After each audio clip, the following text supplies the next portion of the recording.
Hey, this is Alex Panner, Physics 2211, Section MO8, and this is Lab 7. And the main problem was determining the mass of a black hole based on position data that we were given.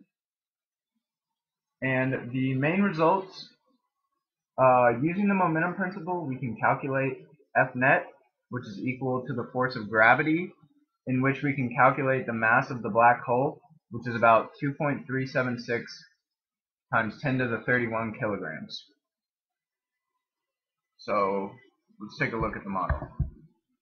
For some of our initial properties, we have the mass of the star, which you can see here, 1.98 times 10 to the 30 kilograms. Delta T,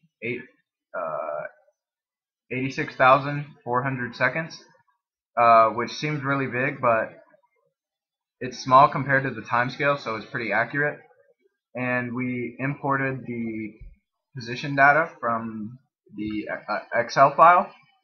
And we use this position data to calculate the x and y components of velocity, which is right here. And then we use the velocity to calculate the momentum, which is just mass times velocity. And then from using the momentum, you just have the delta P over delta T, which is equal to F net. And then we wanted to break F net into the parallel and perpendicular components to make it easier to describe the motion of the sun.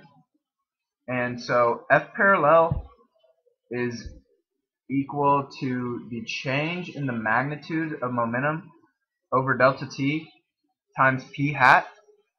And F perpendicular is F net minus F parallel, because they're perpendicular.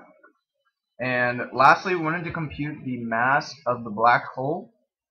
So assuming there were no other forces, we can say F net equals the force of gravity. So when we solve that using the equation for force of gravity, we can solve for the mass. And this is what we get.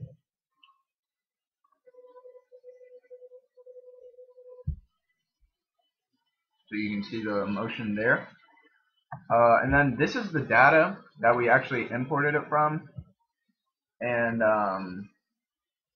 it was imported and used in VPython as x bracket idx and y bracket idx, which you can see up here at the top. When we were doing the velocity, you can see it right in here. And then so one reason why the model may be a poor fit in some cases is that the orbit is an ellipse, and we're assuming so r is not constant, and we're kind of assuming it's a circle. And I actually used x1 and y1 for r, and I was initially getting it wrong, so I changed it to x idx and y idx for this part. And I ended up getting the answer right. So right there it shows you that that r is not constant. So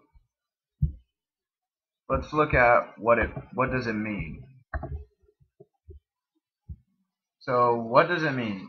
The F net is the blue arrow. F net is the blue arrow. Perpendicular is the black arrow, and F parallel is red. And you saw them in the motion, and they were changing. And F net and delta P over delta T are numerically equal to each other, but where they differ is that F net is equal to the sum of all forces, and it's not possible to determine all of the forces that make up F net because there may be some that we don't know about that cancel. Where delta P over delta T is a definitive number because it was based directly from the position. So For our what if question, was, could you tell the difference if a different black hole replaced the one we calculated the mass for, if the trajectory of the sun was unchanged? And the answer is no. And all the forces we calculated using the momentum principle, so since the data doesn't change, we'll get the same mass. And the only thing we can find out about the black hole is the mass, because from FNet, which we got from the data, is equal to the force of gravity, which we solved for the mass. But if they were switched and the trajectory was changed, we would know, because that means that the force changed, which is dependent on the mass, which thus had to have changed, and we would know it's a different black hole.